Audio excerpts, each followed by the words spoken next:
Please consider becoming a patron of Myth Vision Podcast. You'll get early access to every video, including this amazing one. And you can ask me personal questions, private message me, anything you'd like.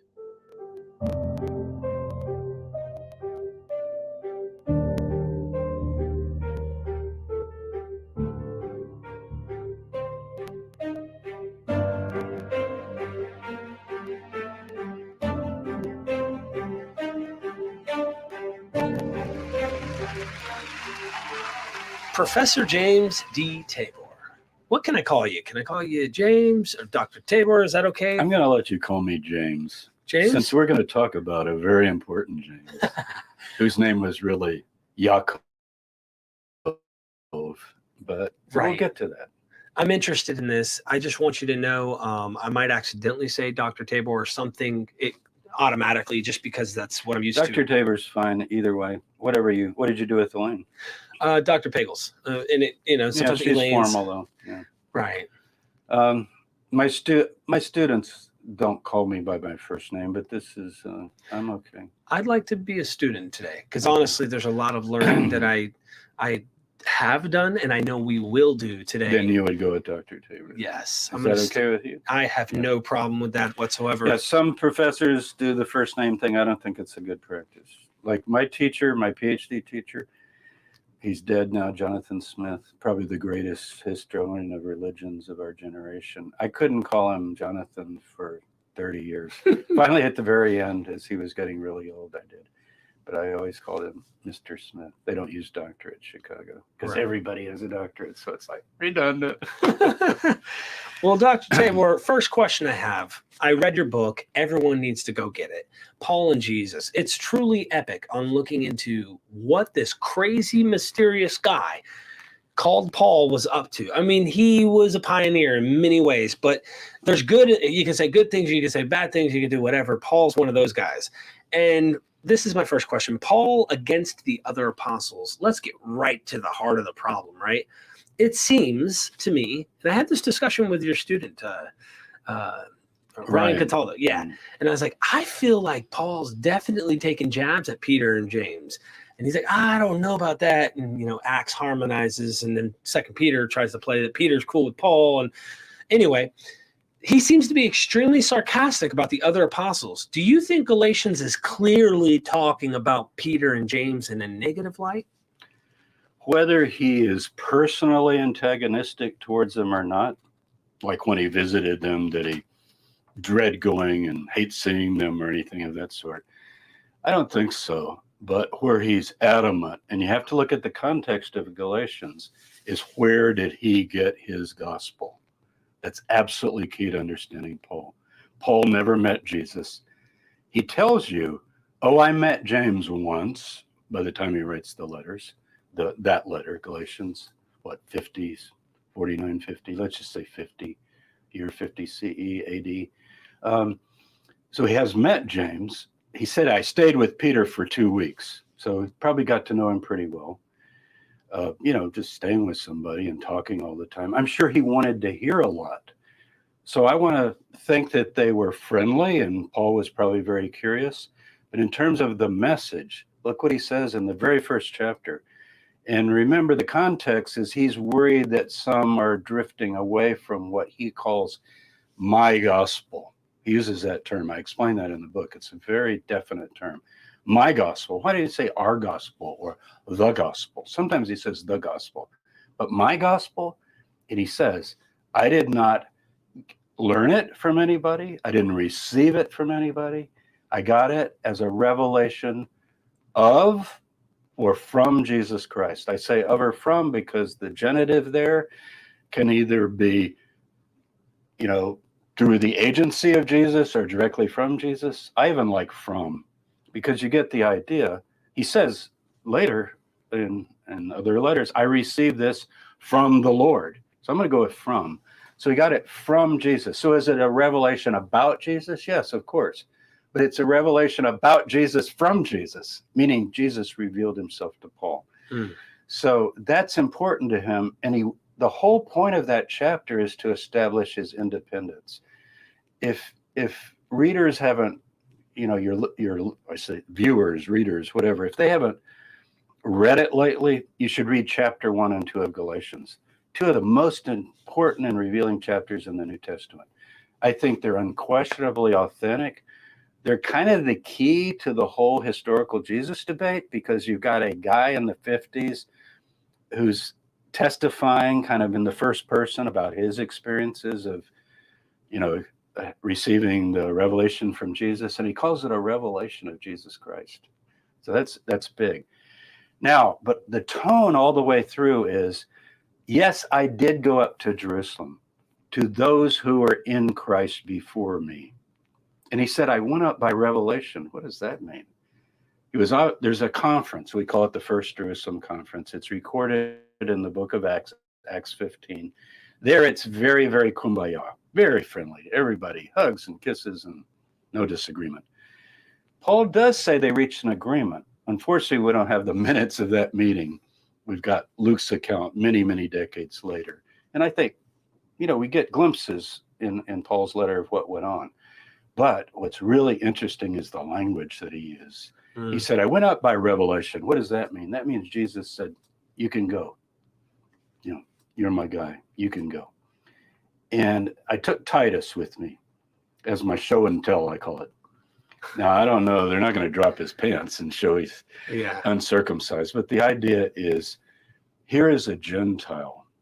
He couldn't do Timothy because remember, Timothy was Jewish. But he's got a Gentile, Titus, who is clean, morally, spiritually, sexually. He believes in the one God. He doesn't worship idol. He's like, this is what my gospel is producing. Come with me, Titus. You're my helper. You're my friend. I'm sure he loved him very much. So he said, I took Titus. I went up by revelation. And then he said, and we met and we talked. And then 2 times he says, and to those who were reputed to be pillars. Notice the language. The Greek is interesting, but you can also translate it. I think the RSV or one of them does this. I like it. And the so-called pillars of the church. I love that. The so-called pillars. What they are means nothing to me. Now, he doesn't mean they don't mean anything to me, like I trash them, I hate them. That's not what he's saying. He's saying in terms of two issues here. Is Titus okay? That's what the issue is. Is my guy okay in the eyes of the authorities at Jerusalem? That would be James and all the other apostles, now including Matthias, who replaced Judas. So and the rest of the Jerusalem church, which is the headquarters church. This is the Vatican. This is going to the headquarters in that day. And you're getting the approval of, quote, the Pope, the Papa, the head of everything, Jesus, brother James. We'll talk a lot about that. Yeah. So anyway, what does he say? He says, I went up. The two issues are, is he okay? And here's what I'm preaching. Are you guys okay with this? Because I want to know, am I running in vain? He loves runner images. He uses them quite often. He's a Hellenistic Jew. He grew up in the diaspora. He's probably seen, sports are big. Like it would be a baseball image. He does it in Philippians when he talks about the reed, getting that winner's It'd be like if you said something to me about baseball or football or basketball in America, it'd be like, hey, Paul, So he says, I could be running in vain in this race, So that's why he's going. He wants to know. And I laid before them my gospel. He says, I laid it before them. But notice he's saying, but what if they had disagreed? Guess what? I'm going to listen to Jesus, guys. And I know you were with them a long time ago, but you need to get updated because I heard from Jesus, and he gives the chronology, 14 years ago and then 3 years ago. And we don't know if it's 14 plus 3, 17, or does he mean 14, 3 and then 14 altogether? But either way, it gets you right around 50, 49, 50, right in there. But then 2 times he says, not only what they are means nothing to me, but like they added nothing. Now that can mean that they agreed, and it's possible that they did agree. I think they did. Acts 15 is, I would say, accurate in this sense that James said, no, the non-Jews, I like to say non-Jews, Gentiles, kind of it's actually a Latin word that means nation. So. Right. And that Israel's called Gentile when Abraham's going to become a great nation. It's going to become a great Gentile. So Gentile is not a good word. the non-Jews, the non-Israelites. I think the decision was generally agreed. It's rabbinic, really, that non-Jews have a place in the world to come. 1, 2, 3. Going back in style doesn't have to break the bank. With great prices on trending denim and school day essentials, you get the best and nothing less. Take an extra 20% off So Goods for Life.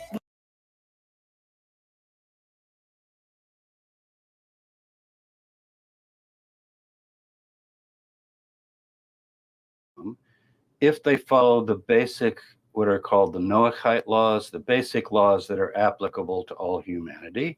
But Jews are under a special covenant, the Sinai covenant, the Horeb covenant, and they obviously are obligated to follow the whole Torah. Now, whether James added also an oral Torah like the Pharisees and the Sadducees had done with all their interpretation, you got to interpret something, like how do you keep the Sabbath? You know, what is this? What is that? But Paul, the laws that they generally list in the book of Acts are like things like sexual morality.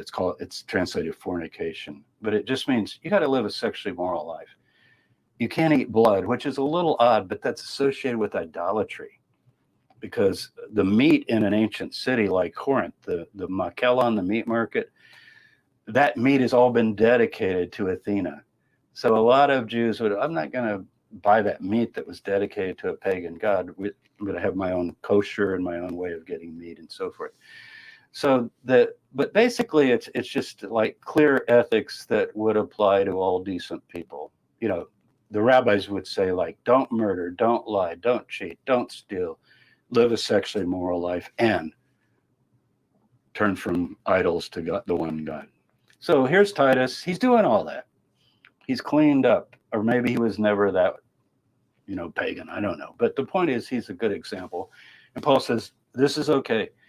But what if they had said, and this gets to your question, no, Paul, actually, they should start moving toward the Torah. Hey, 6 months, a year, we'd like to see them convert to Judaism, take on the whole Torah. He would have walked out of the meeting. There's no question. Now, they probably didn't say that, but there are pockets and groups within the Jesus movement that are thinking that would be the way. Like, if God has given all of these commandments for our good, dietary laws and all sorts, the festivals, they're beautiful festivals that Judaism treasures today. Mm-hmm. Don't you want these Gentiles that have been worshiping Isis and Athena and Zeus and so forth? They need a culture. They should kind of move toward Jewish culture, and finally maybe the males can become circumcised. We can mikvah them, dip them. They can become Jews. Now, if they had said that, I think Paul. So I'm trusting Paul. I think he's our. I'm saying that Acts is probably accurate on the main parameters because Paul said we agreed, and certainly Paul is agreeing. Right. Now here's the stickler. And it's tough. And I take a position in the book. Okay, is Acts 15's giving you the ideal? Jews stay Jews and they believe in Jesus Christ and they're sanctified by the Holy Spirit and forgiven of their sins. Gentiles keep the basic, let's just call it the basic morality for all human beings from the time of Noah, before Sinai. Obviously, you can't lie, cheat, steal back then either. God is a God of justice and righteousness throughout history. So the question then is, if a Jew really, that Paul works with, because he converted Jews too, and the Jew begins to talk to Paul maybe privately and says, this Torah thing that the rabbis are teaching at the synagogue, do we need to follow all of those interpretations, Paul? And I'm picturing Paul saying, well, a lot of the interpretations, the traditions, I've been told by James and Peter, what we call halakha, how to walk in the Torah, oral tradition, the rabbis call it today. The Pharisees had it developed. A lot of that, that's maybe some of that is good, but it really gets down into a lot of minutia. Like if I'm a tailor, the Mishnah discusses, can I carry a pen, a needle in my lapel because it's carrying a burden? And that is the tool of my work. A needle is the tool of my work. Say, well, what's a needle? It's light. That isn't how it works. Are you carrying the tool of your work? Well, then the plumber can carry his tools, and the doctor can carry his tools, and the construction worker. You see the idea. Mm-hmm. And I kind of picture Paul being, and maybe James, I think James and Peter as well, being pretty, back then it would be considered, the word liberal and conservative is misused even today, but. What the hell is that? Link, back in the vehicle! Death dealer, move, move, move!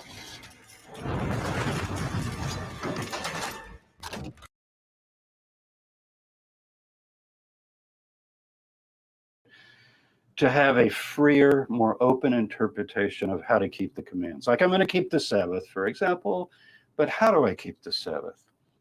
And I don't know this because Paul never comments on it, but he does say once in Colossians, which is probably a secondary Pauline letter, but he says things like in Galatians too, I can quote that in Colossians, he says, you observe days, seasons, months, years, touch not, taste not, handle not. That's not what it's about.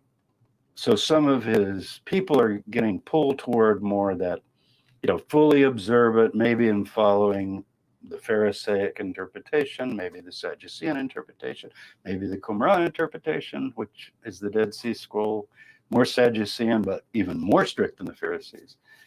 I want your listeners to know that the Pharisees are the liberals. Everybody thinks they're conservative.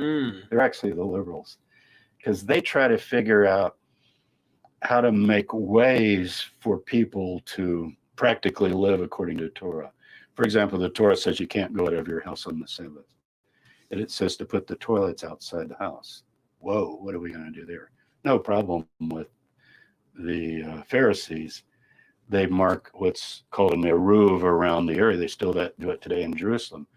And you can have a toilet, way out or whatever. You don't have. House is defined. Now my house is like my town. That's my house. Whereas at Qumran, they apparently, Josephus says, no, you got to hold it 24 hours. You stay in the camp. Toilets are outside the camp. And Josephus says, and I admire them so for their great piety. And, I did work at Qumran and found the latrines. I published this in the Revue des Qumran, the journal. People can look it up. It's also on my website, all my articles, jamestabor.com, if you look.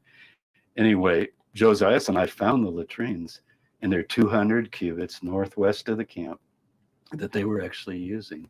And as Joe said, can you imagine at sundown when the bell rung, so to speak? People are lining up heading up the hill. So anyway, so I mentioned all that just to say that an example of some of the, and I'm not making fun of Judaism for orthodoxy and strict. Right. I've been in Orthodox homes for the Sabbath. It's a pleasure. It's a delight. Believe me.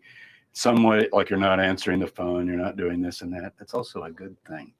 And then you don't have to worry about anything. You just for 24 hours have talk and eat and drink wine and associate, So, right. Yeah, but go ahead. Yeah, no, what I guess getting to the heart of the problem, Paul, Peter, and James, I've heard people say, even I think Dr. Pagels thinks that there's definitely a problem between the groups, because soon after that, Paul is now confronting Peter. This isn't, they're not just best pals and buds in this whole thing. Now, I confronted to his face. What's Paul trying to say to his Galatian audience? Because he's trying to tell them something, and then he's constantly defending himself from this day forward, it seems. Yeah. I am not a liar. I did not lie. What's the accusation? There's so many problems that Paul's trying to address, and it makes me think that they fractioned. At first, we were cool. They even approved of it. Yeah. Why are you saying that about they approved of it? I think what's probably, I'll come back to Peter, but there's a wider, Peter was a table fellowship thing, and we know what that was about. Right. I'll get back to that. But there's a wider issue. And it's absolutely the major issue. And it's actually known in Acts 21, years later, when Paul goes finally to Jerusalem again, and he's coming up with gifts. He ends up getting arrested and so forth, and it's the end of the story. But before that happens, what does he do as soon as he arrives? And he's brought gifts from the Gentiles. This is fulfilling the prophets for him. Right. We'll talk about that later. He thinks these are the prophesied that the non-Jews will bring gifts up to Jerusalem in the last days. So it's almost like symbolic. I don't know how much he brought, but maybe he had several thousand people donating, and then he goes, "We brought this for the Jewish people to help the poor," and so forth. So he goes in to see James, and James says, "Oh, Paul," I'm paraphrasing. He says, "So great to see you. Is something, though, before we go further, we need to clarify. Some people are saying that you are going beyond our agreement, the Galatians agreement. Like, we agreed that Gentiles don't have to keep the Torah halakhically, like Jews. We agreed on that, so we're there. And so that's not the issue. But there are rumors that you're telling some Jews, maybe you yourself, that even Jews really don't need to keep the Torah in the full strict way of an observant Jew, because we're so near the end of time that what he says in Corinthians, the form of this world is passing away, meaning we're moving into a time when there's neither Jew nor Greek. And even says it in Galatians. Mm-hmm. There's neither slave or free. There's neither male or female. So he thinks there's going to be this cosmic transformation. Now, James doesn't say all that, but notice in Acts, he doesn't let Paul answer, which is not a witness to what actually happened. It's a witness to the author of Acts writing chapter 21, wanting you to know that Paul's still Torah observant, whether he is or not. That is taking the side of James. Right. The side that Jews need to keep the Torah. That's consistent all the way through the book of Acts. But Paul doesn't answer. So what he says, I always laugh when I hear it, he says, so that they will know these rumors, so that everyone will know that these rumors aren't true. Like he just said, like I said to you, Derek, I heard you were doing this, but I know you're not. And in order to show that you're not, could we do, you go, well, wait, actually, are you sure? Let's have a little discussion of this. Now, thank God we have 1 Corinthians 9. This is earlier, where he's writing, later than Galatians, but earlier than the meeting toward the end in the 50s. And he says, here's my strategy. To the Jew, I become as a Jew. Wait a minute. You become as a Jew? Well, what does that mean?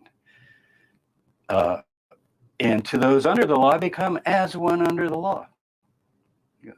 What do you mean as one under the law? Jews are under the law. And by the way, it doesn't mean under the burden or oppression of the law. It means it's the bar mitzvah. You take on the yoke of the law, but Jesus said, my yoke is easy, my burden is light, meaning my interpretations of the Torah have to do with what God really wants. Like, how do you keep the Sabbath? It's supposed to be a blessing. It's made for humans, not humans for the Sabbath, and so forth.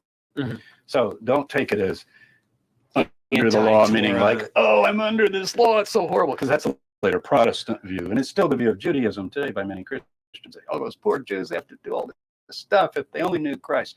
Non-issue. That is not the issue. Paul makes that clear. But he says, not under the Torah to God or Christ, meaning he says, as if I'm under the Torah, although I'm really not in terms of Christ, because I'm under the Torah of Christ. And then he goes, into the Gentiles, I become as a Gentile. Well, what does that mean? What do you mean as a Gentile? I think he would, it's usually things like table fellowship. Like, I'm invited over and you have a meal. I don't start inquiring, where did you, I see you have some, chicken there or something. Where did, or lamb, let's go with lamb. Where was that? Did you purchase that at the local Isis temple this morning? Yeah. So they become, and he says in Romans 14, eat what is put before you. Don't ask questions, just the earth is the Lord's, the fullness thereof. This is all in Corinthians. Now, clearly, James and Peter, we don't know enough about Peter, but James and what he represents. Torah observant, Messianic Judaism with Jesus as the Messiah, raised from the dead, returning again. He would not agree with that. I think Acts is reflecting probably where James would be on that issue. So Jews are to observe the Torah in an enlightened way according to the teachings of Jesus that we have some inkling of. But Gentiles they're not obligated to keep all those things. It mainly has Skull shaver, the power of a smooth, clean shave in the palm of your hand. Its blades conform perfectly to your head to ensure no nicks or cuts. All this in a smoothly shaven head in just 90 seconds. Be smooth with the Pitbull Skull Shaver.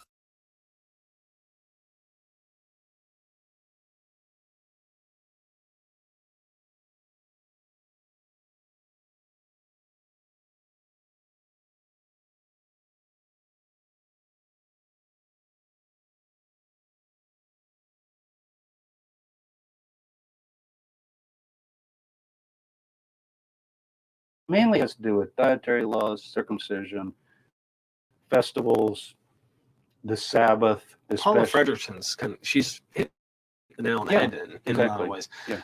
So I think, did he break with them or is he against them?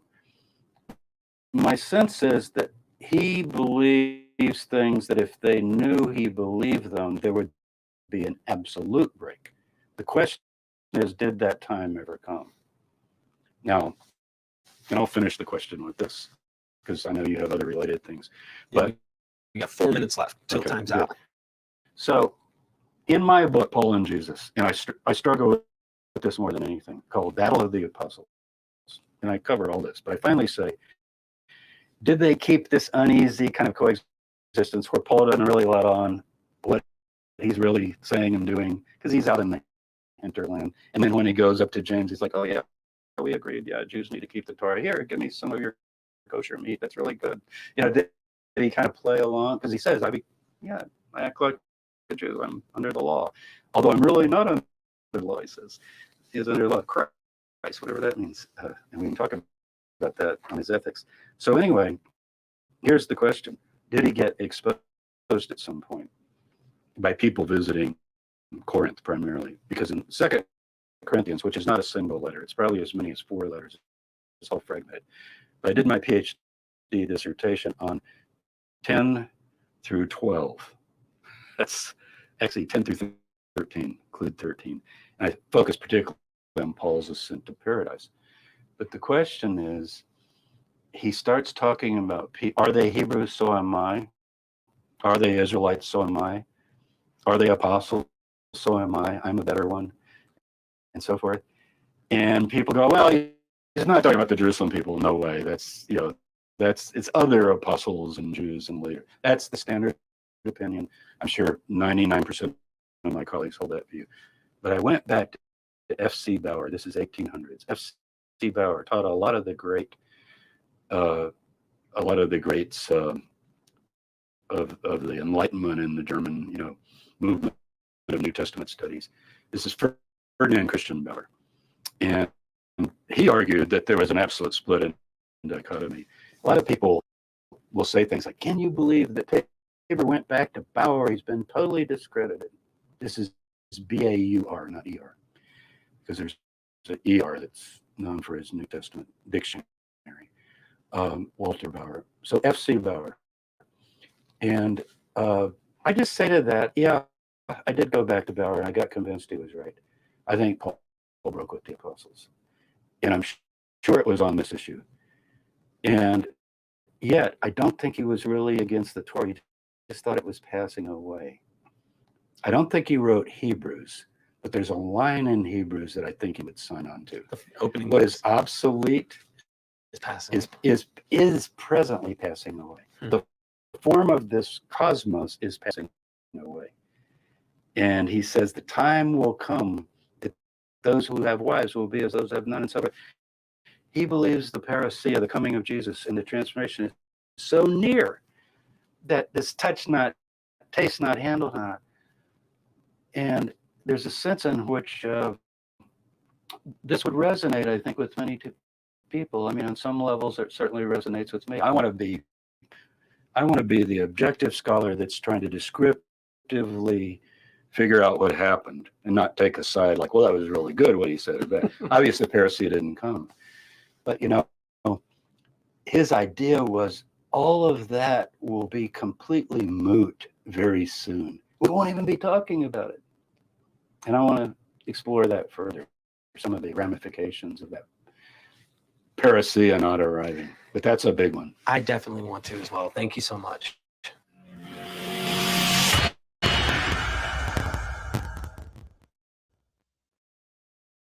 Let this soft mineral melt in your mouth to rebuild your gums and teeth, and never need a dentist again.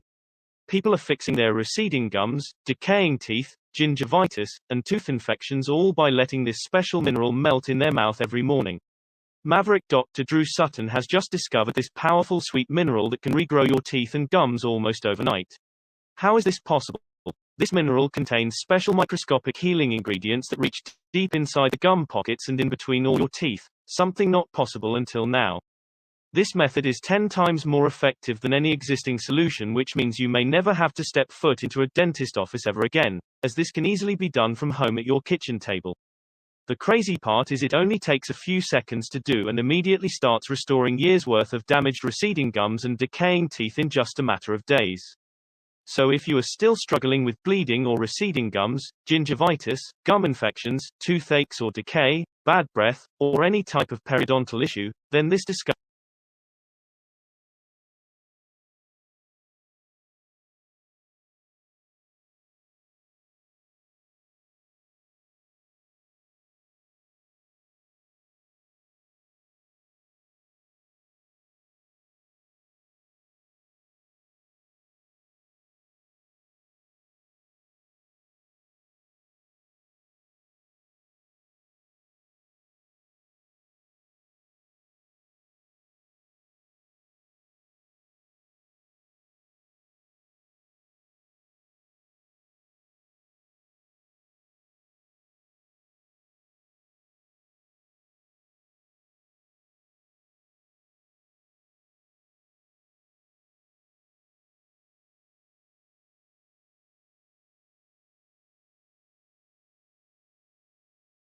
Yes, sir. Yes, sir. Yes, sir. Yes, sir. Yes, sir. Yes, sir. Well, let's see what we got. Let's see. Yes, sir. We can hear. We can hear. Yeah. Feeling good. Feeling good. You know what I'm saying? I ain't got to go to work till tomorrow. Peace and blessings. Y'all see I'm with AAA now. So I'll be working overnights. But we feeling good, man. Got blessed up.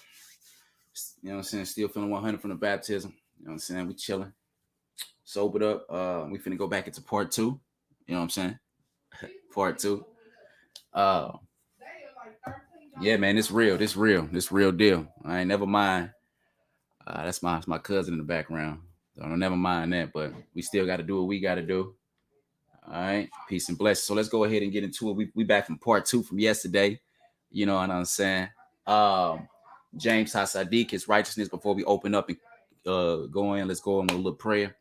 That being said, our Father, Mother, which art thou in heaven, hallowed be thy name, thy kingdom come, thy will be done on earth as it is in heaven. Give us this day our daily bread, forgive us of our debts, we forgive our debtors.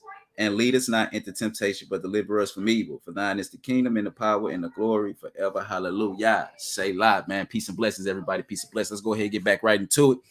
Here we are, in addition, all right? You know what I'm saying? James, the brother of Jesus, by Robert Eisman, Dead Sea Scrolls Uncovered, baby. Like I tell everybody, man, if you get this book, you must have, at least you must have the Dead Sea Scrolls.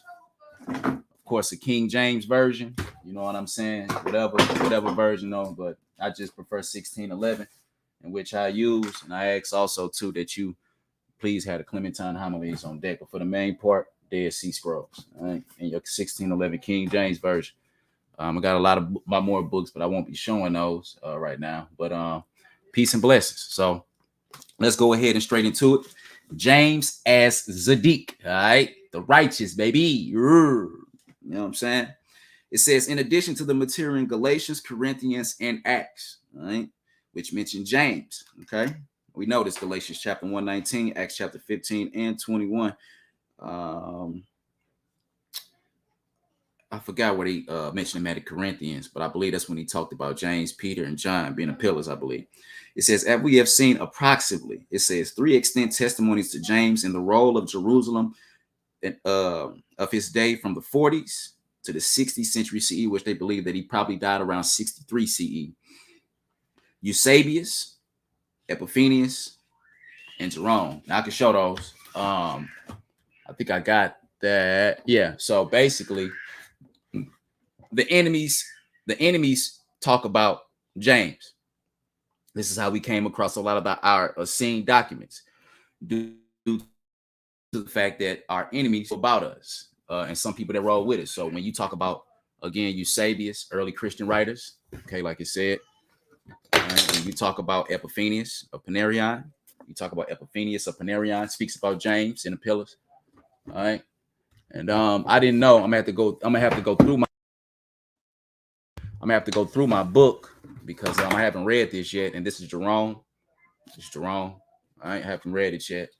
But those are the early Christian church members, our enemies, a lot of our enemies that spoke about our sect. Okay. And who is greater to know more about you than your own enemies? Your own enemies probably know more about you than your mama do. You feel what I'm saying? I'm just keeping it real because you're dealing with your enemies on a day-to-day basis. They have to study you, man. You feel me? I study my enemies all the time. This is how I was able to, this is how the Most High was allowed me to, beat them with their own doctrine, by studying your own enemies, studying their laws. Okay. It says all overlapping and probably based on Hegeseppius. All right, that's one book I don't have, but I've read a few Hegeseppius, Clement, or both. While Eusebius being slightly early is not surprisingly more extensive. All right, and he tells us as he is quoting Hegeseppius verbatim, Epiphanius and Jerome accounts are at times more precise, especially where James' high priestly activities on the Temple Mount are concerned. Despite these occasional imprecisions, we all produce Eusebius' famous testimony from his ecclesiastical history in detail, as to some extent we already have, augmenting it and correcting it when necessary with the sometimes more precise material from Epiphanius and Jerome. It says we shall also be able to enlarge on it with materials from Origen, the pseudo-Clementine homilies, and to the extent of the 2 Apocalypse of James from Nag Hammadies. Okay. Origen, sourced by his own testimony, is Josephus, as Josephus attested to as well by Eusebius and Jerome. All right. Which all may have seen in Caesarea at least Origen and Eusebius did, a virgin that sadly no longer exists. Jerome may be dependent on the previous 2, whom, interestingly enough, he seems to view as heretics. The source for the pseudo-Clementine homilies, particularly the sequence of events and the recognitions deleted from the homilies regarding James and the early history of the church in Jerusalem, is known. The first thing to observe in relation to all these accounts is the coupling of the attribute of preeminent virtue of righteousness, Zaddik in Hebrew, or Dikaios in Greek, with the person of James, and therefore the subsecrete, the righteous or just one, okay, attached permanently to his name, sometimes used in place of its name itself to avoid problems in Greek, Latin, or English. It is often useful to employ the original, the Zaddik, which we have seen underlies the sobriquet. Sobriquet. Let's look at that. I don't know what that means. Sobriquet. I have to look that up. I hate, and scholars be using some words I ain't never heard of, but I can't skip over them and act like I know what they mean. You know what I'm saying? It's just not me. It's like I'm faking it. I cannot fake it, bro. Especially if it's hard for me to pronounce. All right. So sobriquet, S-O-B. S-O-B-R-I-Q-U-E-T.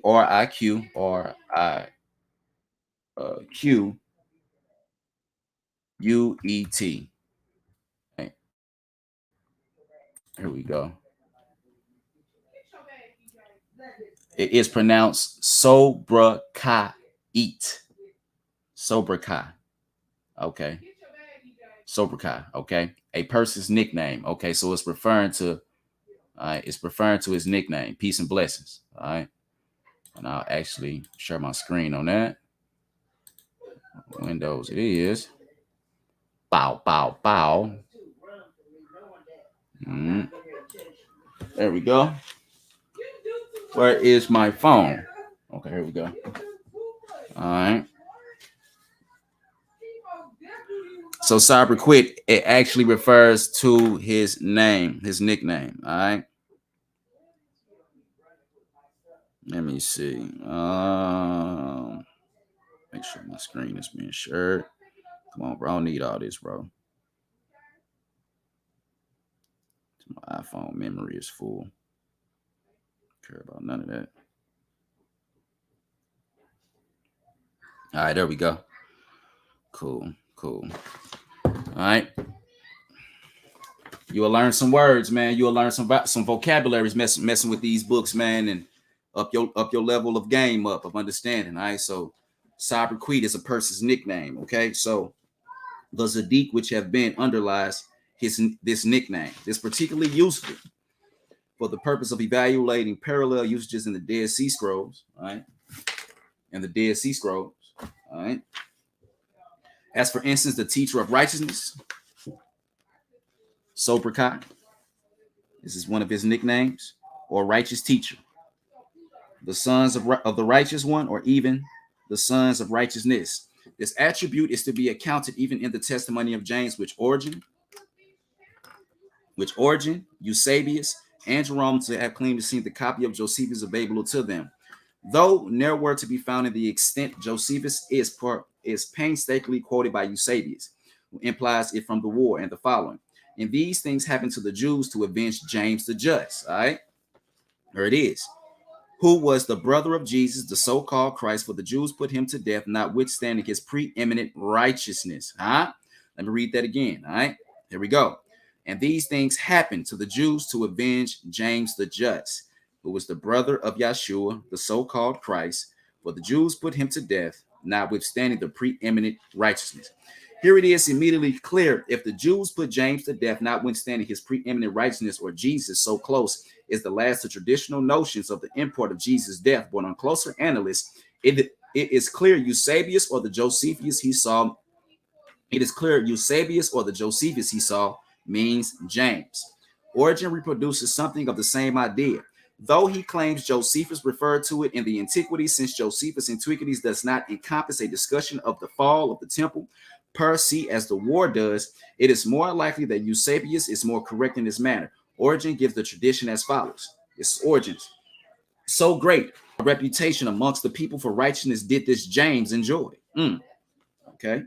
That Flavius Josephus, who wrote the Antiquities of the Jews in the 20 books, when wishing to show the cause, what the people suffered so great misfortunes that even the temple was razed to the ground, said that these things happened to them in accordance with the wrath of God in consequence of the things which they had dared to do against James, the brother of Jesus, who is called the Christ. And that's something that scholars have looked out, that they believe that the temple was not destroyed immediately after Christ died. They believe that the temple was destroyed after James the Just. Okay. Then he adds the wonderful things that through he did not accept Jesus as Christ, he yet gave testimony that the righteousness of James was so great, and he that the people thought that they had suffered these things because of what they had done to James. You see?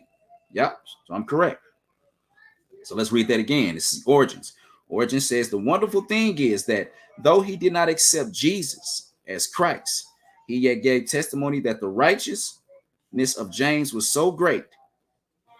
And he says that the people thought that they had suffered these things because of what had been done to James the Just. All right. This is extremely interesting testimony, and hardly something either Origen or Eusebius would or could have dreamed of entirely by themselves, because it contradicts authoritative church doctrines as they understood it, which rather ascribe the fall of Jerusalem, as Origen himself contends, to Jesus, not James. Okay. See, you got some that say Jesus, some that say James. All right. There could be no doubt that both actually saw the testimony in copies of Josephus they knew. Testimonies to James does not exist in the extent antiquities, as noted, but it does not include this point in the antiquities. All right, that's my Facebook. I don't need that up. There we go. In the antiquities, as noted, but it does not include this point. In the antiquity, Josephus does not make a similar statement about John's righteousness. And the emphasis on righteousness is the common thread running through all these traditions. There he says that the people attributed the defeat Herod Antipas, that is, Herod Tetrarch, suffered at the hands of King Aretas to John's death. People do not know that. Yes, remember, King Aretas was, I believe, an Arab king. And a lot of people don't know that the Arabs, the Muslims, get their way of dressing from the Essenes. Long white garments, wrapped up. The Essenes and Sakaris were the first ones to do this. All right. So yes, and I'm gonna actually show the verse on that. A lot of people don't know that King Aretas was very good friends with John the Baptist. This is why the Muslims are very mad at the Christians of today's era, because the Muslims feel like they turned their backs on the one God of the one sovereign God and start idolizing Jesus, because the Muslims know that the original Christian heritage that they were once known to be friends with were the Essenes and the Nazarenes and the Nazirites. Okay, they know this. All right, whether they know this now or not, or whether they may have a different name, but we are also in their Quran as Nazirs. They know us. They know what's going on. All right. Paul even traveled out their ways, and Paul had some of our ways with him, and he showed some of our ways to them. So again, I'm gonna show y'all the scripture. All right. I'm gonna show y'all the scripture. All right. Real fast. On my screen still sharing. Cool. Yeah.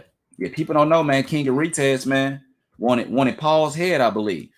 I think he wanted Paul's head for the death of John the Baptist or something. All right, let's see. There it is. Yeah, it was 2 Corinthians chapter 11 and 32. Yeah, an Arab. And Damascus, the governor under. This was in Damascus. Oh, wow. I didn't peep that. So this go, yeah. So 2 Corinthians 11 and 32 in Damascus.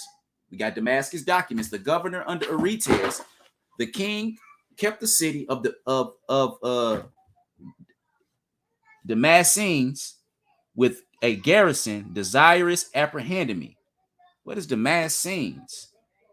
Kind of sound like Essenes. What is Damascenes? Let's look that up.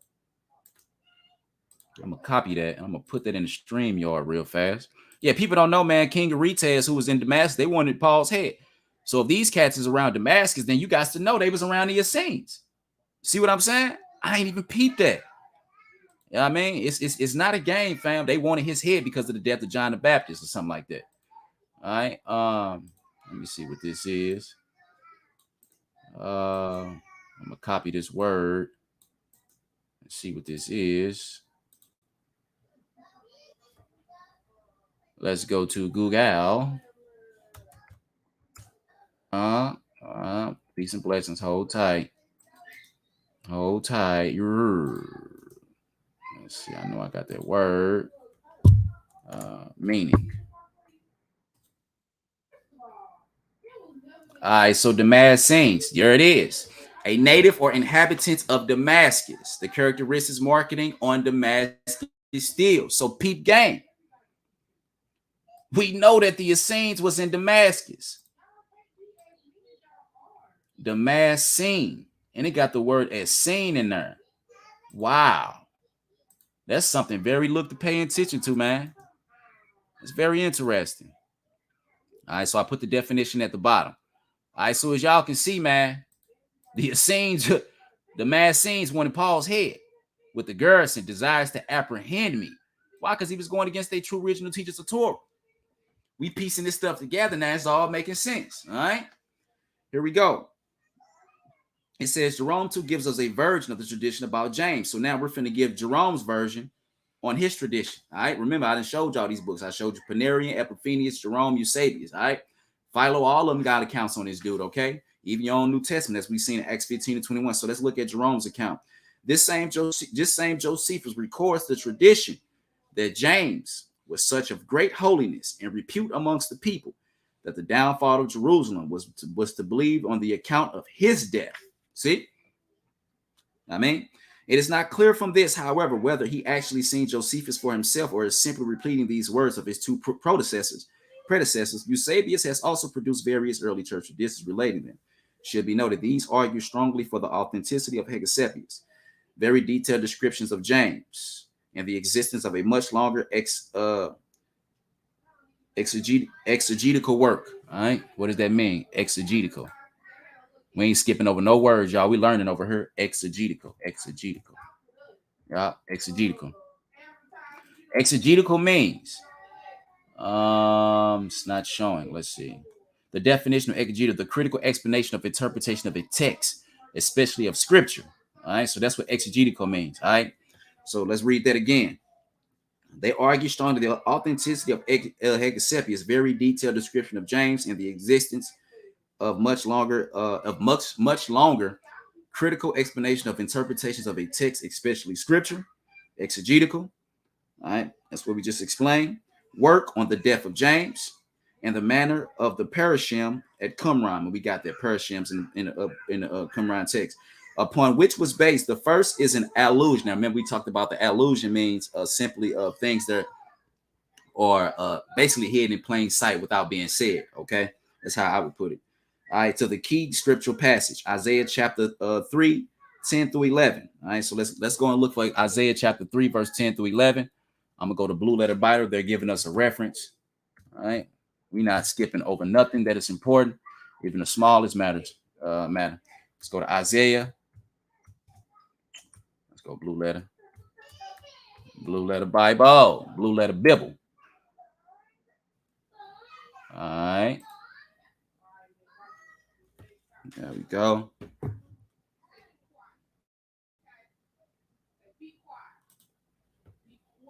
Isaiah.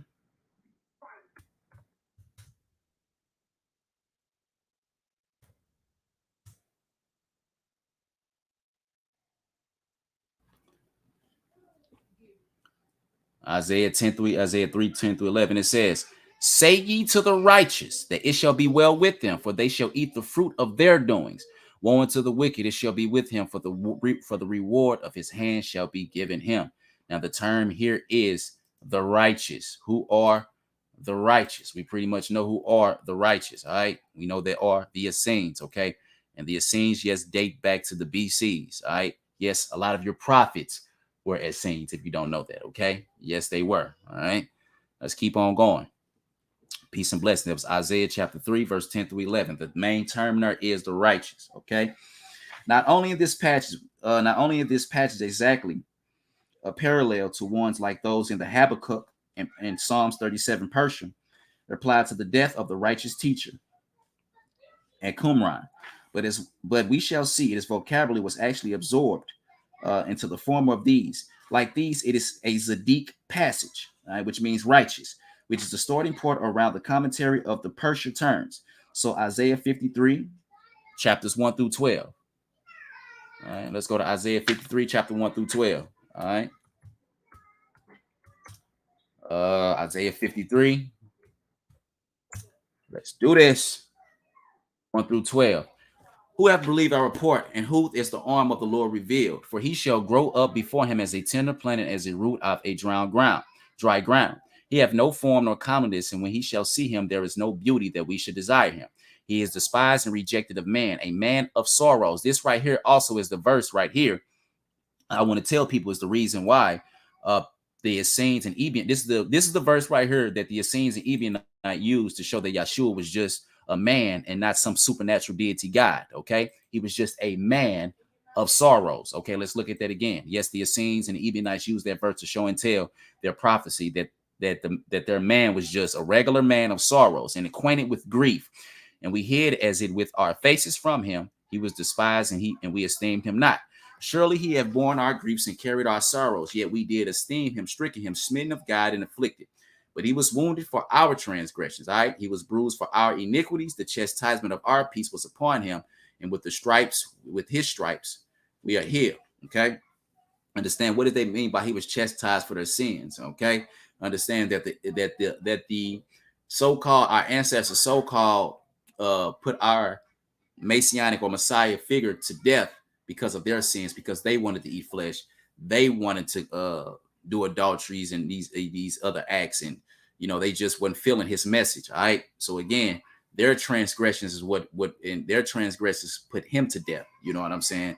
So again, it's like me no different being put to death for somebody. Not saying I can die for someone's sins. What I'm saying is,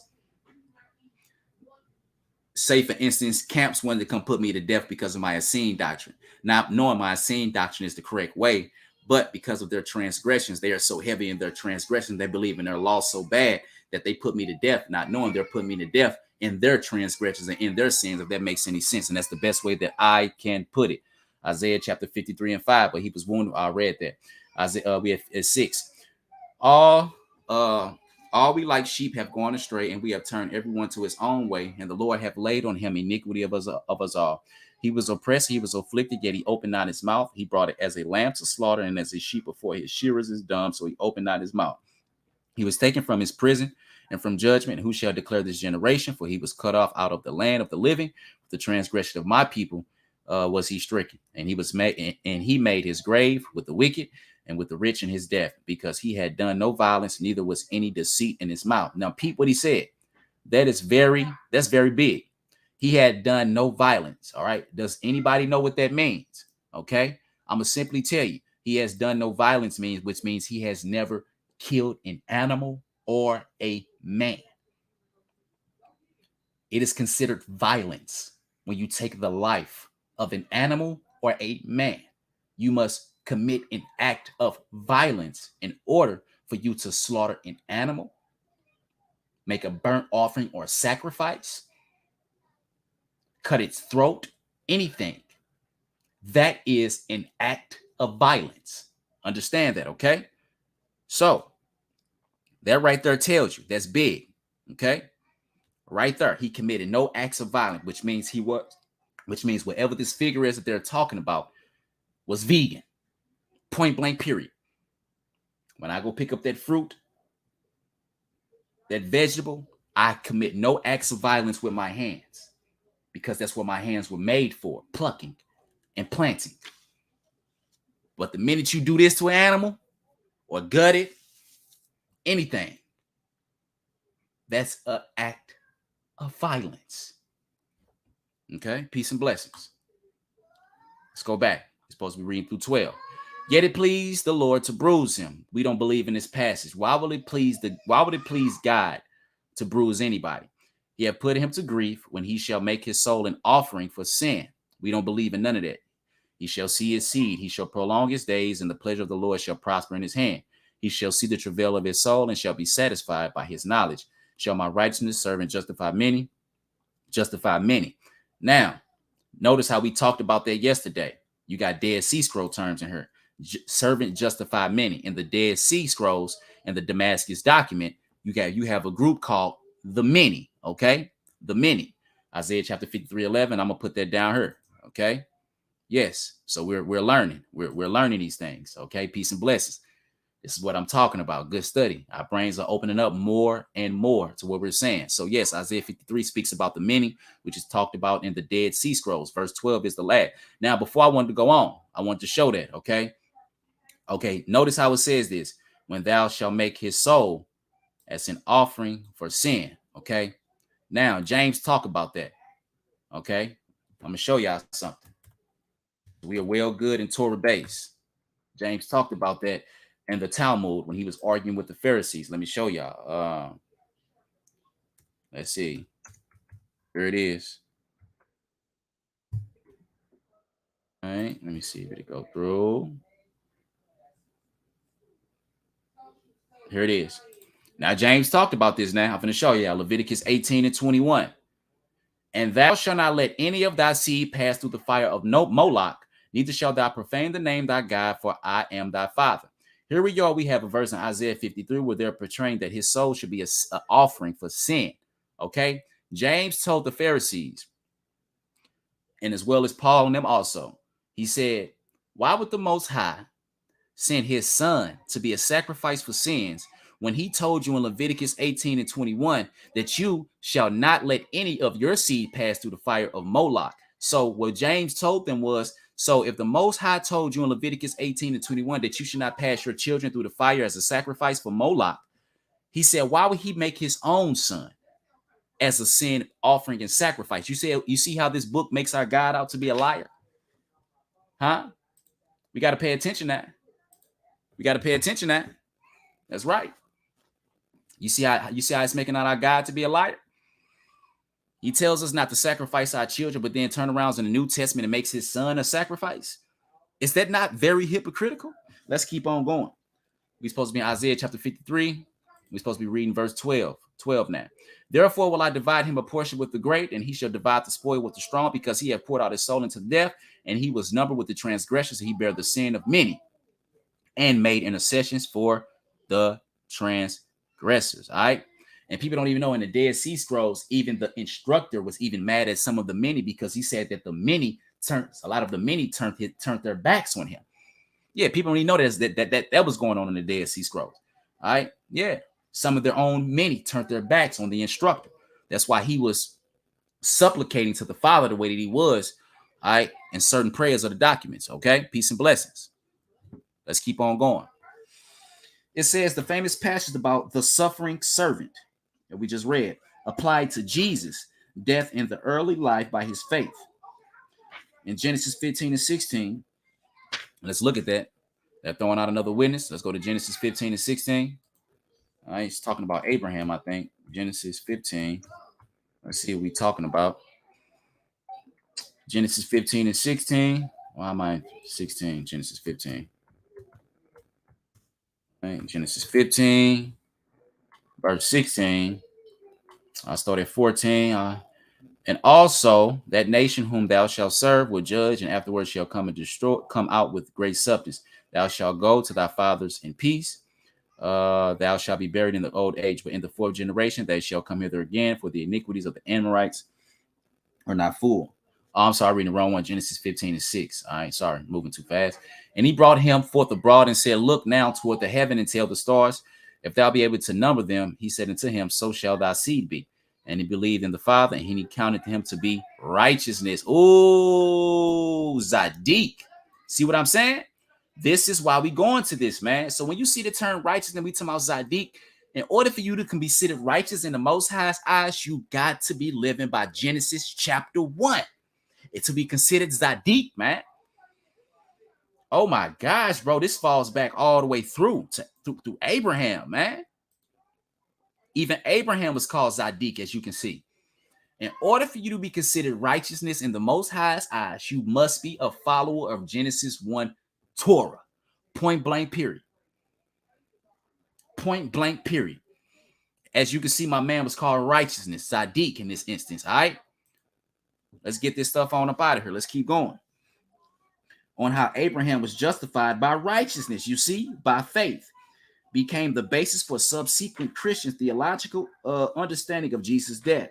Where Isaiah chapter 3, verse 10 through 11. Let's go to Isaiah chapter 3, verse 10 through 11. Did we read that or? It don't even matter. We'll see. Isaiah chapter 3, 10 through 11. Say ye to the righteous that it should be well with them, for they eat the fruit of their doings. Yeah, we read that. Woe unto the wicked. Yeah, we read that. All right. However, is concerned apart from the righteous teacher at Qumran, there is no evidence that ever applied to anyone other than James. Wow. The second feature contributing to the impression of the tradition's authenticity, which relates to the first, involves the application to James of this important conceptuality of the Zaddik. All right, conceptuality. Have to look that up. Conceptuality. Conceptuality. All right, there it is. Simply means what? Conceptuality. An abstract or general idea inferred or derived from specific instances. Okay.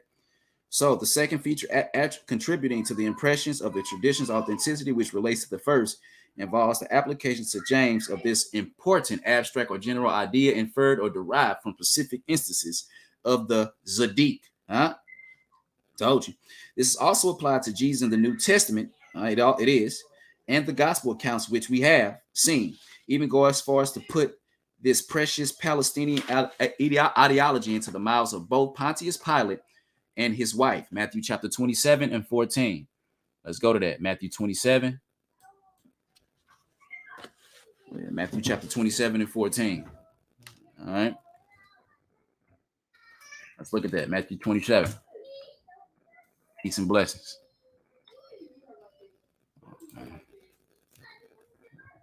Matthew 27. All right. Here we go. Let me see. Is that what he said? And 19. So let's read 14 through 19. It says, and he answered him to never a word, inasmuch that the governor marveled greatly.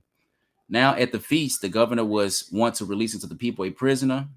And it says, and they had a notable prisoner called Barabbas. All right. Therefore, when they gathered together, Pilate said unto them, whom will yet I release unto you Barabbas, or Jesus, which is called the Christ? For he knew that for envy they had delivered him. When he was set down on the judgment seat, his wife sent to him and saying, have thou nothing to do with this just man? Wow. For I have suffered many things this day in a dream because of him. The just. Wow. All dead sea terminology terminologies. In order for you to be called the righteous, in order for you to be called the just, Zaddik, you must adhere to the Genesis chapter 1 doctrine. You must be vegan. You must have one wife or no wife. All right? Being fruitful and multiply. Okay? Having dominion over the earth, made in the image of God, being holy unto him. This is the only way you must be called the just. Because as you can see, the just in Acts chapter 15 and 21 was vegan. Kept the Genesis chapter 1 Torah. Am I lying? In order for you to serve the God of the living, you must serve the God of the living, which is in Genesis 1, because that's where the God of the living is found, where he's creating the earth. He's creating all the living, where he never intended for his living creatures to be eaten by man, or his living creatures to eat man, Genesis 1:29 and Genesis 1:30. So therefore, Adam himself was considered the just or righteous. Okay? Like I told the person again, they always try to blame Adam for the reason why we eat animals. Well, like I tell them in Genesis chapter 3, if Adam sinned, why wasn't Adam given a dietary law of animals?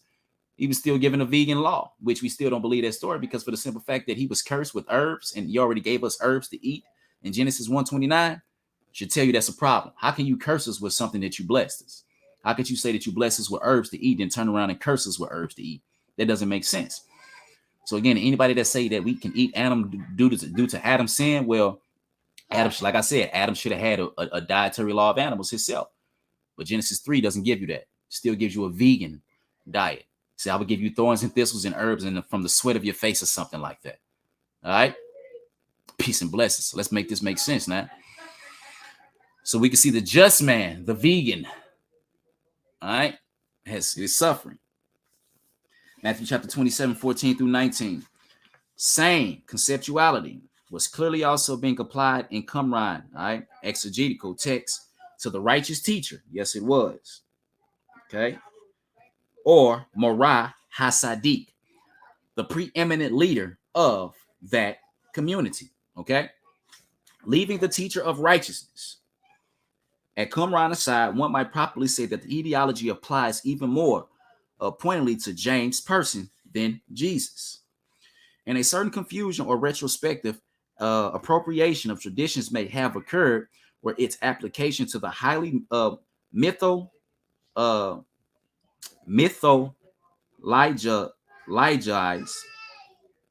we know it's talking about mythical, all right? I can barely pronounce some of these words. I'm telling you, man, these words, I'm trying to get my game up, man, so just bear with me. It'll come all along, man. It comes with time and age. So, all right, mythological or mythologicized. Okay, mythologicized.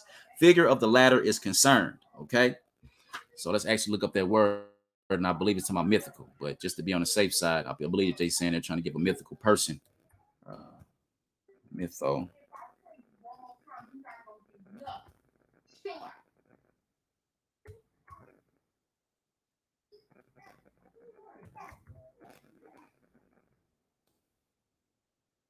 Yeah. Converted into myth or mythology, make the subject of a myth, create or promote an exaggerated or idealized images of. And that's what's going on with this Jesus character, man. This person that they got going on in the New Testament, man. All right, the Essenes believe he was just a regular man, and then you got this mythological person that Paul gave us, this Roman god deity, who we drink his blood for the New Testament, and we came. It's all weird. But anyways, now let's keep going. Figure of the latter is concerned. Certainly, tradition ascribing the fall of Jerusalem to the death of James applies more logically where chronological or ideology concerned to James the righteous one than Jesus. Eusebius begins his crucial testimony by describing James as having been universally esteemed to the most just of men on the account of the elevated philosophy and piety, literally devotedness to God he exhibited during his life. And that's what I'm trying to reach. That's exactly what I'm trying to reach. That was the reason for my whole baptism, all right? Because I want to be like my bishop. I want to be considered a just man on the account of the elevated philosophy and piety, literally devoted to God and exhibited during his life. And as you can see, the philosophy, this is what Paul talked about when he say stay away from philosophizers and all that. He was talking about James and them, okay? Peace and blessings. He no doubt means by least last what we have been calling the righteousness and piety dichotomy. Never seen that word either. Says dichotomy. All right. Dichotomy. Dichotomy. Okay. Simply means a division or contrast between two things that are represented as being opposed or entirely different. So, all right. So, oh yeah, my boy Joseph heard Emmanuel tuned in. Peace and blessings, King. That's what's up. All right, dichotomy. Okay. So let's read that again. He no doubt means by least last that we have been calling the righteous and piety a division or contrast between two things that are represented as being opposite or different, consisting of the two virtues that will become very much associated with James' person, all right, as they are in Josephus' presentation of John the Baptist and Jesus as scripture presents him. These two attributes are also very much associated by Josephus with Essenes and his description of them and very much in evidence in the documents at Qumran. See that? See what I'm saying? Told you. They associate with the Essenes at the documents at Qumran. Okay. And his famous description of the Essenes in the war, as well as that of John the Baptist in the antiquity, Josephus makes it very clear that what was implied by this dichotomy. Okay. Which simply means again what? All right. Sorry about that. The division or contrast between two things that are or represented as being opposed or entirely different. Okay. Righteousness toward men. That is the sum total of one's social obligations in the world towards one fellow man. This is very often summed up in a single commandment, known from the 10 commandments and often presented as essence of Jesus, teaching in scriptures, love your neighbor as yourself. This, therefore, can best be termed the righteousness commandment. As we also become clear from the use at Qumran and in the New Testament, this included an economic dimension as well. Now, what's funny is, notice how it said, love your neighbor as you would love yourself. Did y'all know that animals were considered your neighbor too? Then the animals keep the Sabbath? Watch this. Watch this. Let me show y'all something. Watch this.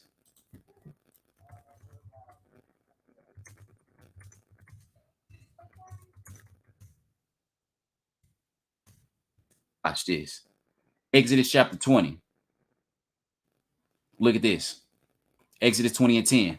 But the 7 days the Sabbath of the Lord thy God, in it thou shalt do no any work. Your son, your daughter, your maidservant, the cattle, nor your cattle. Wait a minute. Your cattle's supposed to keep the Sabbath, according to this. Why are you killing something that's supposed to keep commandments like you?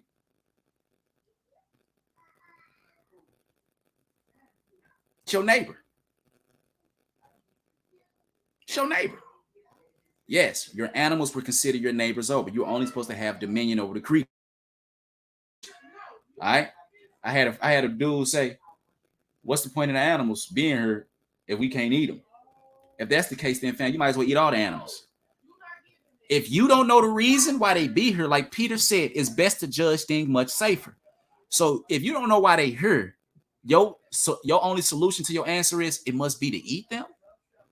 I had a person tell me that. Why would he put animals here if they're not here for us to eat? Wait a minute. You mean why would he put fruits, herbs, and vegetables on the ground? That's for us to eat. Why would he allow us to plant something that's for our health? And we clearly see big as day that the animals that y'all eat are vegans. Cows and chickens are vegans. Why would he have y'all eat vegan animals? I'm not getting this, fam. Animals are simply our neighbors too. They have feelings. They have eyeballs. They have a soul. They care. You're supposed to treat that cow the same way you treat that dog in your house. You feed them. You feed your dog, don't you? You don't eat them, do you? Well, that's your answer. Same thing you do to that dog, supposed to do to that cow. Just feed them. Keep them alive. Why you think animals are our best friends? Animals only do to us what they seen us do to them. They scared. He told y'all in Genesis that the fear and the dread of animals is going to be upon us. They're scared because of what we have done to them for so long. I believe that when this stuff all started, animals didn't run away from us. I believe that we were all in accordance with them. They loved us like we loved them. But the minute we started doing wickedness towards them, it has been done back on us. Like, I'm going to keep it real. When I seen that alligator eat that dude child, I didn't have no remorse. That happened at Disney World. I didn't have no remorse because guess what? I'm pretty sure that man, before he took his child to Disney World, ate another animal's child. Am I lying? Pretty sure when he got up for break, he probably had him a nice sausage and a steak or something. You know what I'm saying? I guarantee they weren't vegans. So no, I didn't have no remorse when your child got ate because you ate another animal's child. No remorse. So my answer to that person, well, you need to call upon your God that you serve to save you. That's my answer to people that don't serve my God, that be in need and help want that. Go call upon your God to save you. Checking Judges. All right, let's keep going. Peace and blessings. All right. As we all become clear from its use at Qumran in the New Testament, this included an economic dimension as well. One could not love one's neighbor as oneself if one made economic distinctions between oneself and one's neighbor, or put it simply, if one were richer than one's neighbor. Therefore, not only the extreme antagonism towards the rich, but the pivotal emphasis on the poor, which are Ebionites, and all the traditions associated with James, not to mention Jesus, as well as those associated with the righteous teacher, Dead Sea Scrolls document terminology in all texts of the Qumran. This, of course, moves into the poor, Ebionites, or Ebionite terminology, all praises, and its variation. The second of these virtues, all right? So let me show y'all that, okay? People don't know that. When you see this in scripture, all right, and I'm going to prove it. Let's prove it real fast. Let's stop right there, all right? Let's prove it right here, all right? All right? Keep going.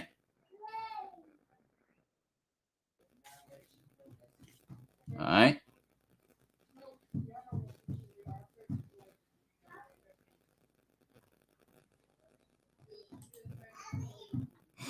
Let's go see if we can find some in the New Testament real fast.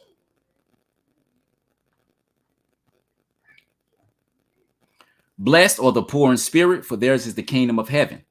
Matthew chapter 6 and 24. No man can serve two masters, for either he will hate one, all right, or love the other, or else he will hold one despite the other. You cannot serve God. Man, hold on. Let's keep going.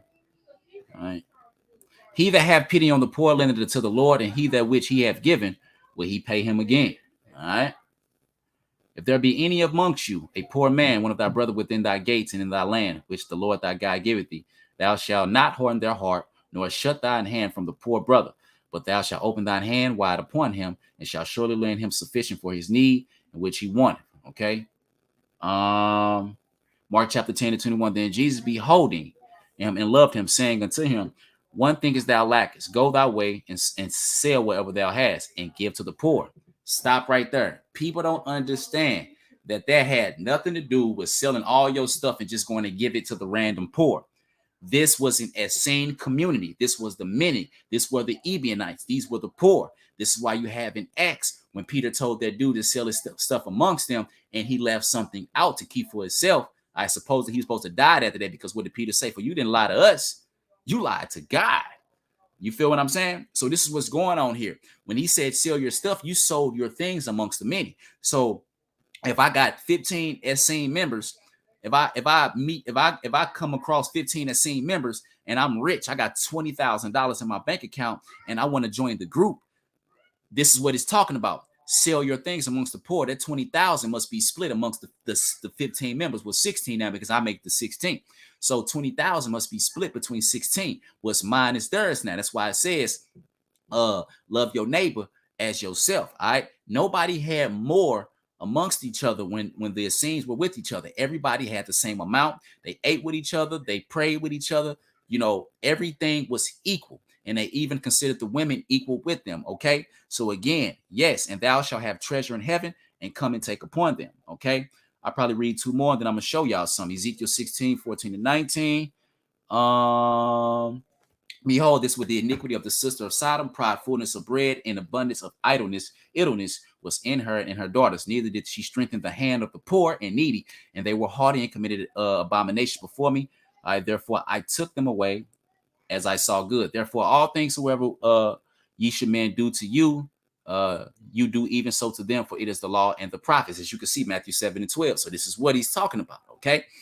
You just can come with 20,000 and join the Essenes and think you're just going to hold 20,000 on your own. It was instantly split right there amongst the poor. Ecclesiastes chapter 2 and 26. All right. I said I was going to read that for the last one. All right. And then there you go. And then I'll look up Ebionites. Here we are. There we go, the Ebionites. So here we are. When you look at the Ebionites Wikipedia, it simply tells you right here. All right. The Ebionites, Ebionum, meaning what? The poor or poor ones, as terms to a Jewish Christian sect. Yes, the Ebionites, the poor ones, go back to the early BCs. As you can see, Isaiah and a lot of them were speaking of them. Okay. Peace and blessings. All right. I'm going to put that down up in the comment section. All right. For the term. Okay. There we go. Cool. And then I'm return back later on because I got some things to do, and we almost finished with this passage. So that means we'll be coming through with a part 3 ski. You hear me? It says the second of these virtues, piety or piety towards God, summed up the totality of one's specifically religious obligation towards God. All right. This was also expressed in terms of love, and still is. That is, you should love your Father, your God, with all your heart and with all your might. Loving God, the second of the two love commandments. It is part and partial of Josephus' description of both Essenes and John the Baptist, where the former are concerned. All right. It is under the category that Josephus lists all the Essenes, specifically ceremonial or sacramental obligations, such as bathing, not anointing oneself with oil, and wearing only linen. It is also presented as one of the two fundamental underpinnings of Jesus' teachings and the gospel. Justin Mortier, 100 to 165 CE, a Palestinian native as well, and contemporary of Hegesippus, writing in Asia Minor in the mid-2nd century, also designated these two commandments as the essence of Jesus' teachings. As we saw, they are the basis of the theorizing of those opposing Roman Herodian hegemony. What does that mean? Hegemony. Let's see. Hegemony, which means leadership or dominance. Okay. Leadership or dominance, especially by one country or social group of others. So again, as we saw that they are the basis of all theorizing of those opposing Roman Herodian leadership or dominance, especially by one country or social group over others, correct, in this period. Both permeate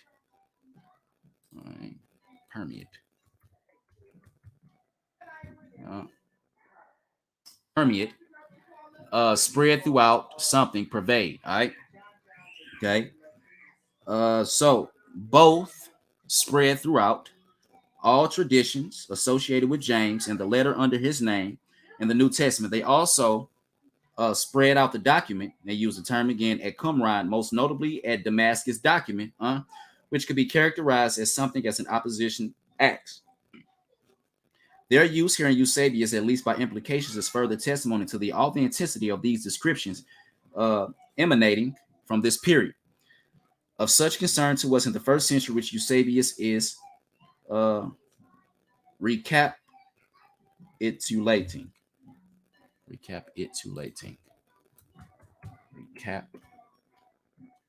it. All right. Which simply means summarize and state again the main points of, okay? From the period of such concern to us in the first century, which Eusebius is summarizing and state again the main points of.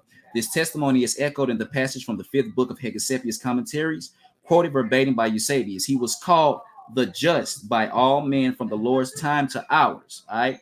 A period of perhaps 100 years. Here the attestation by all men is further proof of James' popularity. Hegeseppius repeats this attestation to James' preeminent righteousness 2 times, even as converting Eusebius. There can be little doubt that James, renowned in the Palestinian milieu, familiar to Hegeseppius, was widespread or acknowledged by all. Never heard of that word. I think that got something to do with military, I think. Seen it somewhere. A person's social environment, okay? So let's read that again. There can be little doubt that James, renowned in the Palestine social environment, familiar to Hegeseppius, was widespread and acknowledged by all, and very robust, and this even 100 years after the events of Hegeseppius proclaims to be recorded. This righteousness and the ideology associated with it is not only the basis of cognomen, right? Cognomen. C-O-G-N-O-M-E-N.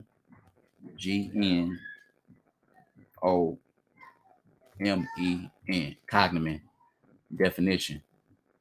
An extra personal name given to the ancient Roman citizen, functionizing rather like a nickname and typically passed down from the father to son. So let's read that again. The righteousness and ideology associated with it, all right, is it not only the basis of an extra personal name given to an ancient Roman citizen, rather like a nickname and typically passed down from the father to the son, okay, to this effect always attached to his name. It would appear to be a basis element in all traditions associated with James, even more than his reputed brother Jesus, though the book of Acts on 3 separate occasions applies the righteous one ideology to Jesus. It's more the Savior idea implied by the name Jesus itself, or the Son of God, or Christos idea, in some manner associated with it, not to mention the Nazarene or no Nazri. All right. I think that's another term. That's another terminology for Nazarene. I've never seen that term. So Nazri.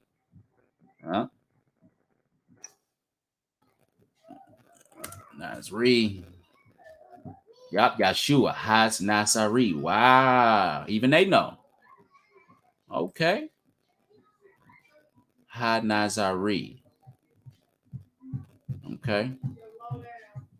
The story of Yeshua, Ha Nazari, and his death, the Master and Magnaria, is based on the story of Jesus of Nazareth, which is described so-called canonical gospels. I'm going to have to read that later. Okay, peace and blessings. We'll read that later. All right. And as you can see, it tells you right there, Yeshua Hazanari. What I'll probably do is, it's pretty long. I'm gonna actually put this on my Facebook page for us to read.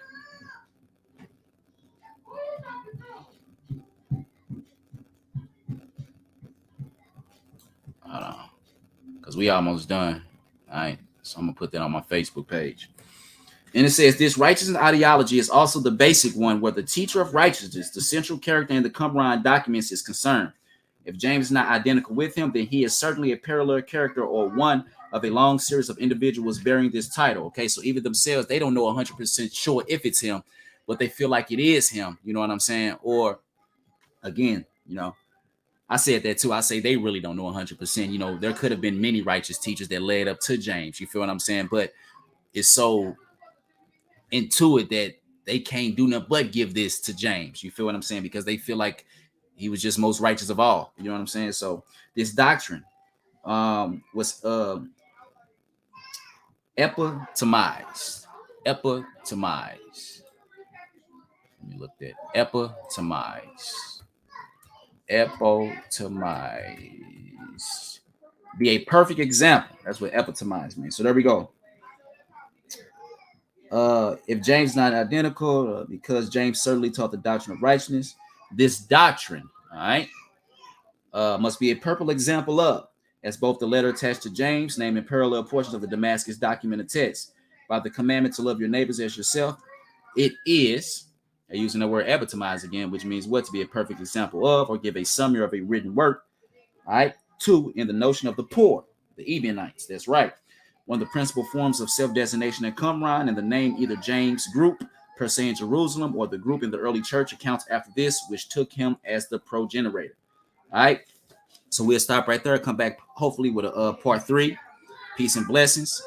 It will be called James as the holy from his mother's womb and a Nazirite.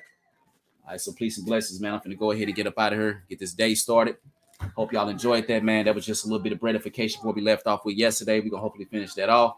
Like I said, we'll be coming back to page 238 in James, the brother of Jesus. Started with James as holy from his mother's womb and a Nazirite. Kind of sounds like John the Baptist doing it. So let's get up out of here with some prayer. Our Father, Mother, which art thou in heaven, hallowed be thy name. Thy kingdom come, thy will be done on earth as it is in heaven. Give us this day our daily bread. Forgive us our debts. We forgive our debtors. And lead us not into temptation, but deliver us from evil. For thine is the kingdom and the power and the glory forever. Hallelujah. I say, peace and blessings, baby. Love y'all, man. I'll see y'all in a minute.